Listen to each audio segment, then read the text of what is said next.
everyone, welcome back to another episode of Brothers in Business.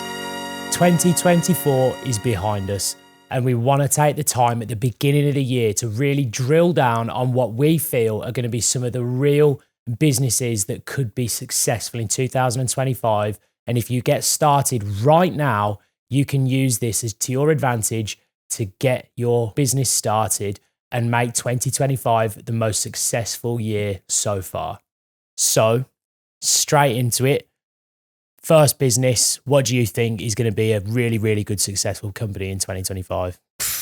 So in terms of companies, I mean, one of the biggest ones is going to be Microsoft, but a sideline of that one is OpenAI, because that's the company behind ChatGPT. It's the biggest AI automated language model, and everything seems to be going AI at the minute. I'm sure there's going to be AI fridges and things like that coming up very soon. I'm all for it. I think it's massive productivity increases.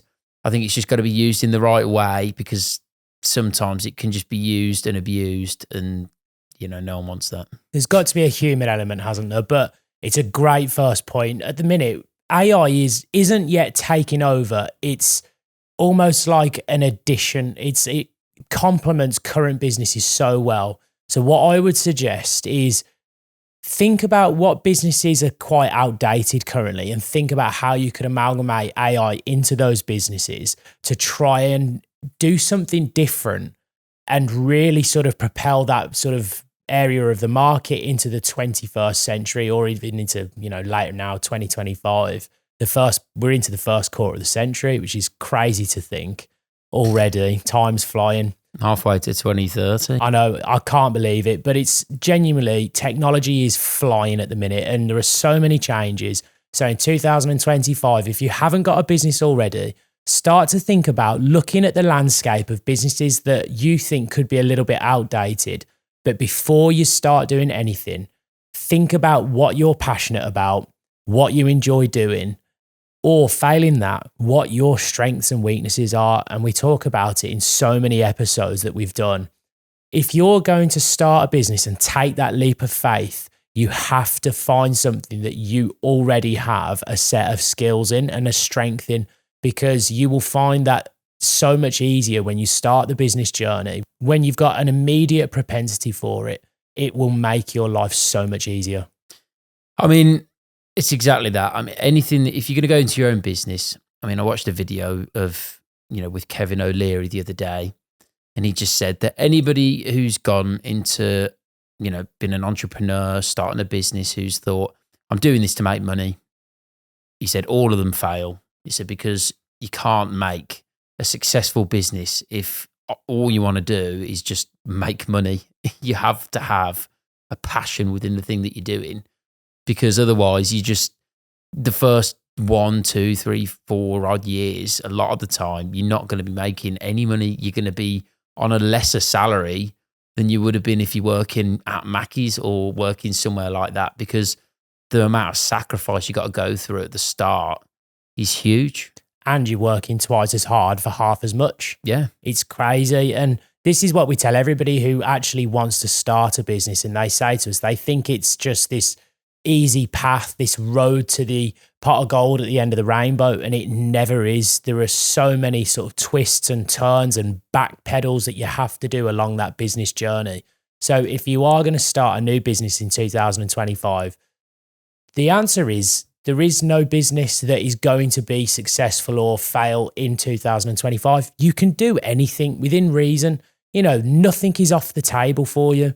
You can do whatever you want as long as you understand the fundamentals, which are every business must at the heart solve a problem or fulfill a need for a market. That is all that a business does. So as long as you follow those two principles, that your idea or your passion can help people or meet a need or fulfill that need, you are at least going to give yourself the best chances of success to start with. A really good one for this that, funnily enough, he actually works right outside of our offices, which is Spudman. And Spuddy. We absolutely love him. The guy's the nicest person in the world. And I was fortunate enough to spend a lot of time speaking to him just as a customer before he started to get viral. And, you know, he's just a family man. He's a really kind guy. But, you know, at the heart of his business, the guy sells potatoes with some canned and fillings. And don't sort of say, you know, no hate towards the Spud man, because he's brilliant at what he does. But if you can create a business from selling potatoes out of a van, which it's obviously a lot more than that, but in its simplest form, he's selling potatoes out of a van and he's making money hand over fist because he's fulfilling a need, which is at lunchtime, people are leaving their offices, they're walking through the markets, they're hungry, and they see him fulfilling a need to solve their hunger by selling a cheap product, but is also high quality and tastes good. You're meeting that need. And he's marketed it perfectly because he's built his personal brand, and he's marketed it, you know, for himself. And it's huge. I mean, I've got a hilarious story because we obviously used to go to him loads. And, you know, like I say, it's literally 2-minute walk from our office in Tamworth. So I used to go have a jacket potato, and there never used to be any queues back then. And I just said to him, oh, bloody hell, you need to start, you know, probably set up somewhere else if it's going really well. It seems to, you know, from what you're saying. And he's going, no, he goes, I'm doing the social media side at the minute. And I was like, all right, yeah, I'm cool. Like, I bet you are, sort of thing. And this is before he was really big, but he might have had a couple of 100,000 followers. And went away, and I was thinking, social media, potato, and I never knew anything about it. And about probably a few months later, we were in the office, and someone was watching like his live stream. And I said, oh, what are you watching? And he was like, oh, it's that Spud guy that's outside. And I was like, what? I was like, what do you mean? What are you talking about? And he's like, well, yeah, he's got about, you know, 1 million views or million views or whatever it was. I can't remember. Followers probably. And I was like, what? You're joking? And then they showed me, and he was like, yeah, on live. And I was thinking, bloody hell, I didn't know that. I didn't know it was that big. Sound like a hater to me, you do, Code. I love it. A hater of the Spud man. You're a doubter and a hater. But no, I mean, he's got like 3 million followers now. But the point stands that, look, any business works. And for me, you know, if you market it well, we've just done a big episode on how to build a brand. And that is, again, a fundamental part of the success of any business. You know, I believe truly that marketing is the most powerful tool within a business. You know, sales is great, but again, just to categorize the difference between the two, marketing is generating the leads, sales is converting the leads. But if your brand is powerful enough, let's use Apple, for example. You don't have a salesman from Apple calling you up on a cold call, trying to sell you the new iPhone, telling you how great it is. You walk into that shop and you know the iPhone 16 is out and you know it's the phone you want because the brand is so powerful. And it's the same thing with Nike. It's the same thing with Adidas, McDonald's, any of these big brands. You don't need a salesman to convert because the branding has done it for you. So if you haven't watched that episode, go and watch that one. How to build a brand is absolutely going to be one of the most important metrics in 2025, that your business has a brand, whether that's you as an individual being a key person of influence within your industry and then being able to shine a spotlight on your brand, or whether your company itself is recognized within the industry as a leading brand. Yeah. And I mean, the person that opened my eyes to all of it, and again, starting new businesses and things like that, is one person that I would definitely say you'd want to watch, and it is Rory Sutherland.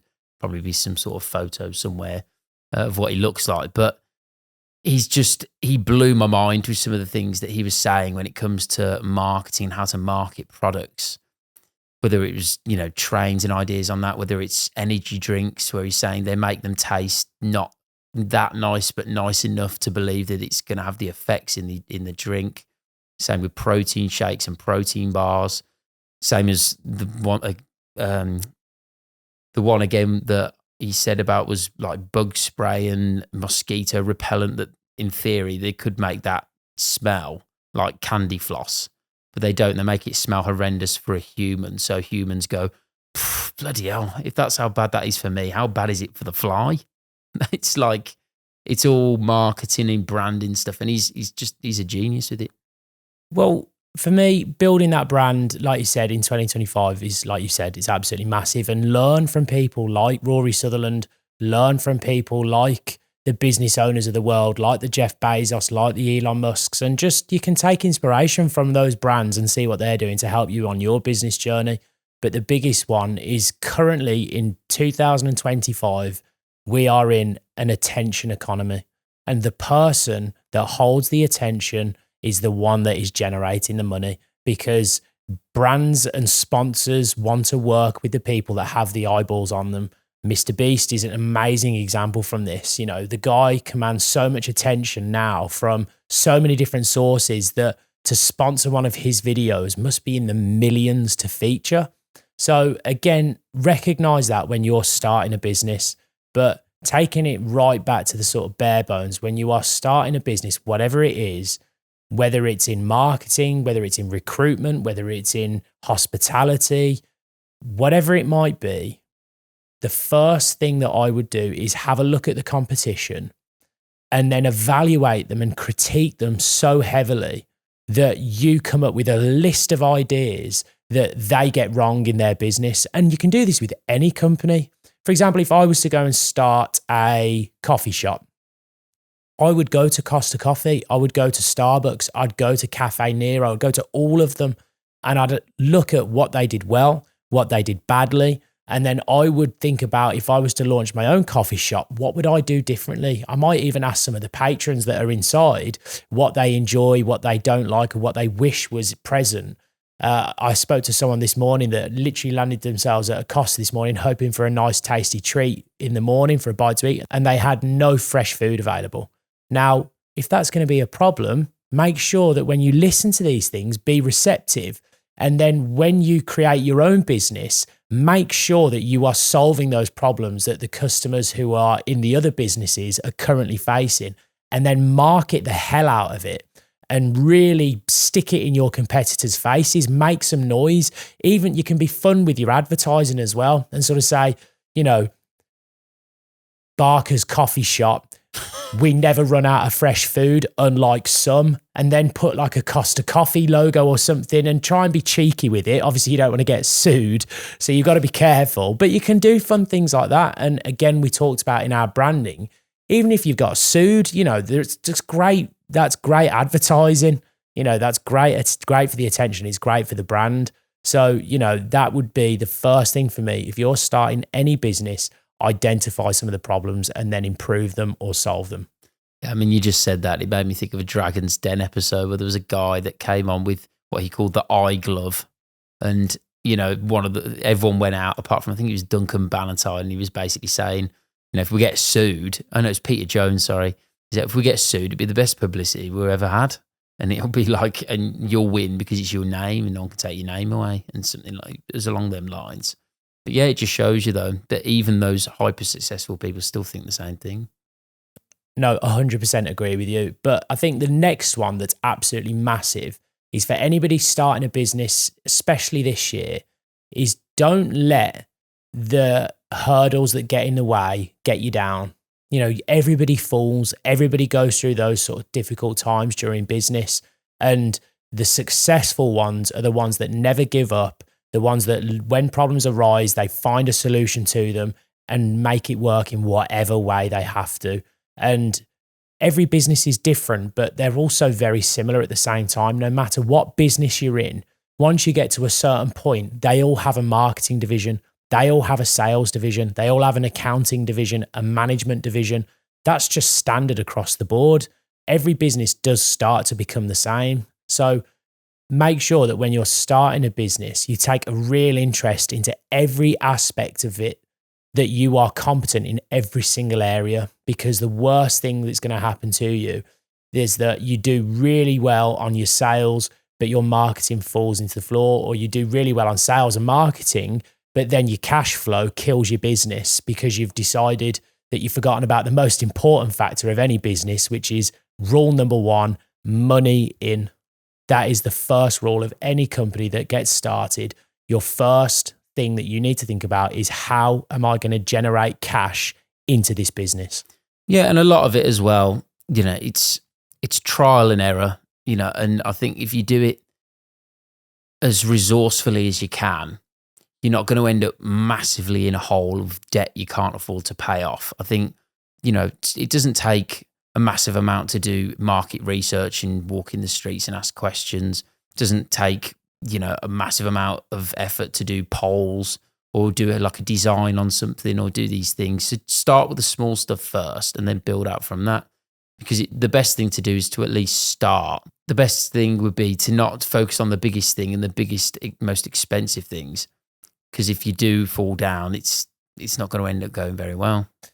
Yeah, obviously you've touched on it. For me, starting is massive, and start with the right mentality of don't spend too much, and certainly try and be resourceful when you're starting out, because like you've said, it can be quite painful. And the thing that stops most people from actually getting into business in the first place is they think, I haven't got the money to do that.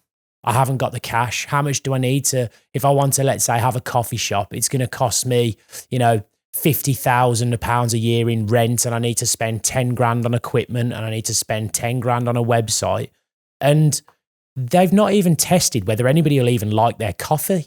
There is nothing stopping you from the first thing to just go and find and source your own coffee, put it into some plastic cups, paper cups, and go and sell them on the street and just see if people are actually receptive to buying your coffee. Because the last thing you want to do is set up a coffee shop, spend 100 grand on all these websites and leases and equipment, only for people to go, your coffee sucks.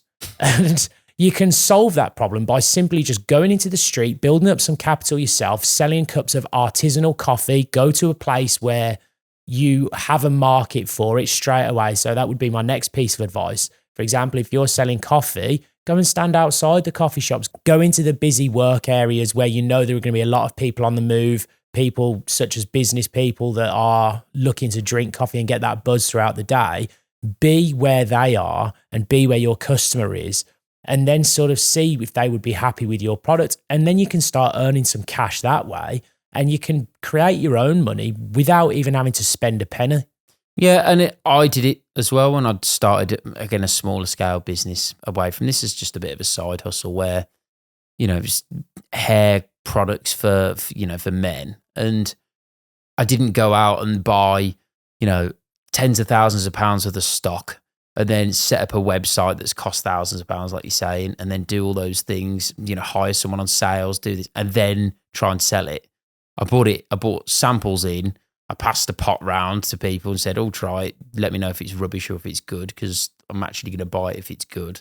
And then people gave good feedback, and then it's like, right, okay, I can start now increasing, going to that next level, buy more, send it out, start a smaller scale website, and then scale it up in a way that you can scale it up if you've not got the capital behind you. But sometimes even if you have, you're still better to do it smaller first, just to understand what people want.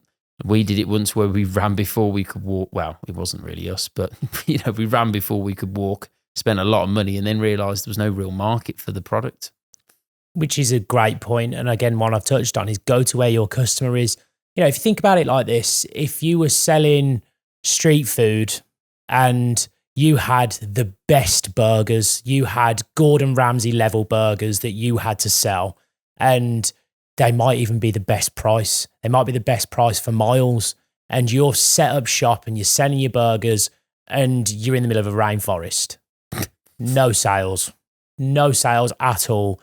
Now you are literally the best in the area at the lowest cost, and you've made 0 sales. And the guy who's just managed to set himself up outside of the Etihad Stadium in Manchester or Villa Park, who's got the worst tasting burger or give you food poisoning, and he's charging you a tenner, he's making thousands a day because he's gone to where his customers are. So again, it's a really important thing for you to think about when you're setting up a business. Whatever you're selling, whatever service or product, make sure that you make it accessible as possible for the customers that you are aiming to acquire, so that they do not have to come and find you. Because if you do that, you will have to spend a fortune in marketing. And trust me, again, as we've said, when you're first starting out in business, every penny counts, and it's about the money in, not the money out. Yeah. I mean, it just reminded me of when you're talking about demographics, again with Dragon's Den, where they broke down the market share and they say, right, so who's your product targeted at? You'd be like, well, women between, 20 and 25. And they're like, well, how many women in that category are there? And they'll be a bit like, well, even if they know, let's give a figure. And they say, and how many people have got that amount of money to spend on, say, shampoo? And be like, well, probably 5% of that. And then they break it all down. They're like, so your market is like £10,000 then? And then they go, well, no, but, and then you just see the penny drop and you go, oh shit, I've just spent tens of thousands of pounds and they can't actually even make any money from it because the market's not big enough. It is a problem that people don't think about though, and they just go rushing ahead into starting a business. So take your time. It's a bit twofold, because one side of my advice is saying start now, get perfect later, and learn the lessons along the way. But those lessons will be a lot less expensive if you at least take a little bit of time doing the research at the beginning and taking some of these things that we're saying on board. But not just us, we echo what a lot of people who are in business have said and say the same thing, because I hate to say it, but we're all right. We're the ones with successful businesses. Obviously we're looking to take our business from 7 to 8 figures, but there are people out there with 8-figure businesses taking to 9, taking them to 10 and beyond. Tesla, Apple, $1 trillion. Gymshark was a massive recent, not so recent now, but again, company that had the right recipe for what they were doing, saw an opportunity, jumped on it and did it. Well, it's simple. Look back at, think about everything we've just said in this episode. What did Gymshark do? They identified that there was no brand out there that was selling gym wear. And, this whole guys wanting to build their physiques was growing quite heavily around the sort of early 2010s. And they identified a gap in the market where brands like Adidas, Nike, they were into their sports, but they didn't really have anything for gym goers, for the people that were spending their time trying to grow their physique. And so they thought Gymshark seemed like the right business for them to go into, because there was a gap in the market and they could improve on what was currently there. So they started small, created a logo, a simple website, and they started selling some of the products at the Body Power Expo just to see if there was a market there for what they were selling. 10 years later, in fact, I met them when I was there, and in 2014, I might even sort of put a photo up with the pair of them because I looked so young and baby-faced and dressed in full Gymshark clothing, because I was so behind the brand, because it matched what I was trying to achieve at the time. And those two sort of provided me with, a company that sort of matched my own aspirations. And again, that's another nice business lesson. But look at them 10 years on, they're worth billions again now. And that's all it takes, is just the same people. They understand the steps that you need to go through to create a successful company. Yeah, and he's learned a massive amount along the way. He's changed roles. He's gone from, he's still an owner, but he's gone from kind of like top dog to then moving into creative roles, then going back and then sort of dotting around and learning each of the areas of his own business. And, take off to him. He's done a great job, and there's loads of businesses like that. And they all started from humble beginnings. No business starts off, like with millions of sales. There might be the odd one that does something, but, for the most part, companies start off from pretty well nothing. Like, Amazon, we've mentioned before, started off with, nothing, and he's built it up to now what it is. And it's not exactly small now. No, not at all. But he's then branched off into rockets, similar to Elon Musk and so many other things. But like I said, they all followed the same recipe. Don't be disheartened, sort of scratching your head thinking, what can I do? Everything's already been done. Well, we're in 2025. Everything has already been done, but that doesn't mean that new opportunity isn't there each and every day. People are coming up with water brands. I'm sure Ronaldo is coming out with a new brand of water, which is just insane. So it's been around a while, water. Just a little, just a little. But he's still reinventing the wheel. He's attaching his personal brand to it. He's done the market research, and now he's coming out with a product that fits with his brand, which is completely healthy. It's elite level sports. It's living a personal lifestyle that is away from, let's say partying, alcohol, and sort of bad food, bad for you products. So water fits with his brand really, really well. If he was to come out with a vodka, like it just would make no sense because the guy doesn't or a drink. fast food chain. Yeah, again, it just makes no sense because he doesn't Maybe drink. for Wayne Rooney. Yeah, 100%. But it's one of those things that they're all following the same pattern. So don't be disheartened if you're scratching your head really wanting to start a business, thinking you can't do it because you haven't got the money, or you can't do it because the market's saturated. Just find a product or service that you believe in, that you're passionate about, or some of the skills that you already have that you feel you are quite strong in, and then find a way to penetrate the market by just looking at the competition.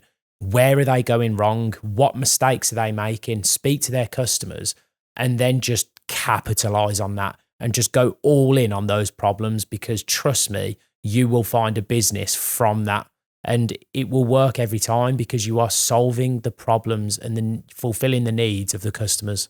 Yeah, and it's thinking out of the box in those, the reason why there's gaps in the market is because companies get complacent, and, especially companies in massive industries like automotive. And that's why Tesla did so well, because they're all doing the same thing, ticking along. And then he did his vertical integration with, wasn't it, with his, how he was supplying the cars and owned the supply chain. So he's cut costs and he's created a complete innovation on how the car and auto industry was done. So like they own their own dealerships, don't they? And they own like all stages of.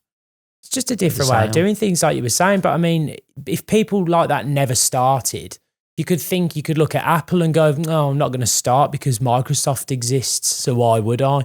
There were companies before Microsoft. I think Nike would have, the guy started, Phil Knight, it's a great book, Shoe Dog. If you've not read that, again, Phil Knight, it's about his journey of how he started Nike, again, having to compete with the likes of Reebok and Adidas at the time, which were two big German companies, I believe. And he wanted to go in and penetrate the sort of running market. And he really focused on runners because he was big into his running himself. And if you read the book, you'll realize that everything we're saying is simply just echoing what people like Phil Knight and any other person that you know of that's successful in their own right, whether it's Bezos, Musk, or anybody you know, has gone through the same steps in their life. They've not been deterred by the fact that there's companies that are already out there that supply a product. They've found a way to solve further problems within that industry and then capitalize on it and sell it into the market. So Shoe Dog, Phil Knight, great book. But these companies wouldn't exist. Nike wouldn't exist if the guy just decided there's somebody already doing sportswear. KFC wouldn't exist if they decided that McDonald's was already selling fast food. These companies are simply looking at the market, solving another problem within it, and just slight variations in a big enough industry can still yield billions of dollars. Yeah, and I mean, people starting businesses as well, sometimes they might want to start something, but that might even seem a little bit too daunting. So something like Fiverr's even a good example of dipping your toes in the water and just doing a bit of freelance work. If you're good at building a website, if you're good at doing a bit of marketing, if you're good at managing social media, if you're good at doing these things, but not quite ready to go the full way and create a business, sometimes setting up a Fiverr page, you can at least start trying to sell a service and then understand that, put work in, get paid, and then build it up, and then, Nah, I'm not having it. Go all in. Just take it. Having a business, starting a business takes courage. And if you haven't got the initial courage to go out of your own way, to face your fears and just get started, you can get started with no money. It's free. You can get started for next to nothing and just find a product and then just sort of get it into the market and follow the steps that we've said. Learn as much as you can. Don't fanny around for 10 years, because I'm sorry to say and burst anybody's bubble that potentially wants to start a business. If you're not brave enough to get started in the first place, you never will. So you'll end up working for someone else. There's nothing wrong with that. But don't kid yourself into thinking you're going to be the next big entrepreneur, because you're not going to be if you can't take the first step. Because again, we've done another episode on commanding respect. And how are you ever going to get anybody to respect you if you can't even take the first step into starting the business in the first place? No Fiverr then. I like the idea of Fiverr, you know, just to get your foot in the door. It's not a bad idea, but I just hate people that just try and look for any excuse to do anything but just get started. And the easiest thing in the world is to procrastinate, find an excuse to do something else, and I'll just do this for a bit, or I'll just start with Fiverr, when the best route forward is just getting started. You know, there's always that lovely expression, you know, the best time to start was 10 years ago, but the second best time to start is now. And what's stopping you apart from yourself? So, like I said, good start to 2025, but you know, Happy New Year. So some of you do need a bit of a reality check. You keep talking about starting businesses and entrepreneurship, and everybody has what it takes to be able to start a successful business. You all just need to go through the steps of learning, just get started, keep the cost to a minimum, and make sure that you are solving a problem or fulfilling a need for as many people as you possibly can. Obviously, we hope this video has helped you, but we'd love to hear any stories. If this has spurred anybody to go and take that first step into starting a business, get in touch, because genuinely we're here to help. So if anybody does need that extra bit of help to get started, reach out to us, and trust me, we'll do whatever we can to help you on your journey. But in the meantime, I've been Tyler Barker. I'm Cody Barker. This has been a Brothers in Business.